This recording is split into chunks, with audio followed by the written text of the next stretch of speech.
किशोर, neurotherapist. बहुत सारे लोगों को कॉन्स्टिपेशन की समस्या रहती है और कॉन्स्टिपेशन को कहा भी जाता है कि constipation is not a single disease, it is a mother of many disease. यानी कब्ज एक बीमारी नहीं है, ये बहुत सारी बीमारी। तो अगर आपको पेट की समस्याओं से बचना है और न केवल पेट की समस्याओं से, आपको बालों की समस्याओं से, स्किन की समस्याओं से या किडनी की समस्याओं से बचना है, तो आपको कब्ज नहीं होनी चाहिए, यानी कि कॉन्स्टिपेशन नहीं होना चाहिए। क्योंकि कॉन्स्टिपेशन लगता तो हमें एक ही बीमारी है, लेकिन इसके बाद में बहुत सारी बीमारियां आ जाती हैं, क्योंकि कॉन्स्टिपेशन आपकी बॉडी से टॉक्सिन्स को रिमूव नहीं होने देता। क्योंकि बॉडी से टॉक्सिन होना यानी कि मोशन डेली आना, ये बॉडी के टॉक्सिन्स हैं जो कि डेली रिमूव होने ही चाहिए, और इसके लिए आपका पेट डेली साफ होना चाहिए।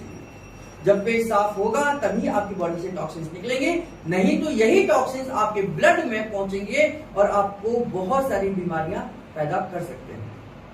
तो आप घर में क्या कर सकते हैं, इस वीडियो में सिंपल टेक्निक आपको समझाने वाला हूं। ये आप घर में, परिवार में किसी के भी व्यक्ति को, किसी भी परिवार के सदस्य को कर सकते हैं। पहली चीज, आपने मैदे की चीजें बिल्कुल नहीं खानी है। अगर आपकी डाइट में मैदा है तो उसे ब्लॉक कर दीजिए। पानी आपको 10 से 12 गिलास मिनिमम इतना पीना ही है, और जिन फल और सब्जियों को आप छिलके के साथ खा सकते हैं उनको छिलके के साथ ही खाना है। और फिर उसके बाद में न्यूरोथेरेपी की छोटा सा टिप्पण, छोटी सी एक्सरसाइज है ये, इसका अभ्यास करना है। बहुत आसानी से कब्ज को ठीक करा जा सकता है। अगर आप बहुत ज्यादा परेशान है, सीवियर कॉन्स्टिपेशन है, तो फिर एक न्यूरोथेरेपिस्ट से जरूर संपर्क करिए। नजदीक में न्यूरोथेरेपिस्ट जरूर होगा, वहां पर जाइए और अपनी कब्ज का इलाज कराइए। तो अभी क्या करना है, जब शुरुआती हो तो घर में क्या करेंगे, ये जो चीजें मैंने आपको बताई है इनको फॉलो करना है और साथ में एक छोटी सी टेक्निक का इस्तेमाल करना है। पैरों को हम ऊपर की तरफ मोड़ लेंगे। जिसको भी कॉन्स्टिपेशन है उसके पैरों को ऊपर की तरफ आप मोड़ के रख दीजिए। अब आपके मोशन की जो मूवमेंट है वो आप ध्यान से देखना कैसे होती है। आपका मोशन पहले ऊपर की तरफ चलता है, फिर यहाँ आता है और फिर नीचे की तरफ आता है और यहाँ से पास आउट नीचे हो जाता है। जब ये ऊपर की तरफ आ रहा है तो उसे हम असेंडिंग कोलोन कहते हैं। जब ये सामने की तरफ चल रहा है उसे ट्रांसवर्स कोलोन कहते हैं। नीचे की तरफ जब आ रहा है तो ये डिसेंडिंग कोलोन है, और यहाँ पर आकर सिग्मोइड कोलोन है। सबसे ज्यादा कॉन्स्टिपेशन इस हिस्से में होता है जहां मैंने हाथ रखा हुआ है। तो और नीचे फिर इसका सिग्मोइड रेक्टम है, रेक्टम के बाद ये एनएस के थ्रू बाहर आ जाता है। आपने क्या करना है, आपने इसी डायरेक्शन में, जिस डायरेक्शन में मोशन हमारा मूवमेंट करता है, इसी डायरेक्शन में हमने क्लॉकवाइज करनी है। हाथ को रख लीजिए, ये हमारी स्मॉल इंटेस्टाइन है, नाभि की चारों तरफ स्मॉल इंटेस्टाइन का घेरा है, और इसके बाद में हमारी लार्ज इंटेस्टाइन जिसको असेंडिंग कोलोन कहते हैं, यहाँ पर हमारा क्लॉकवाइज शुरू होगा। इस तरीके से हमने क्लॉकवाइज करना है, धीरे धीरे ऊपर की तरफ क्लॉकवाइज करते हुए जाना है। फिर ट्रांसवर्स कोलोन इधर की तरफ आना है हमने, क्योंकि मोशन अब हमारा इस मूवमेंट में ट्रांसवर्स कोलोन की तरफ चलेगा, और फिर इसके बाद में नीचे की तरफ आएगा जिसको हमने डिसेंडिंग कोलोन किया है, यानी कि नीचे की तरफ आएगा, इस तरीके से आएगा।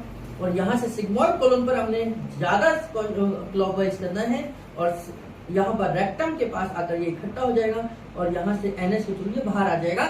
ये हमने क्या करना है, जिनको कॉन्स्टिपेशन होता है उनकी लार्ज इंटेस्टाइन की मूवमेंट गड़बड़ हो जाती है, स्लो हो जाती है, उस कंडीशन में उनको कॉन्स्टिपेशन होता है।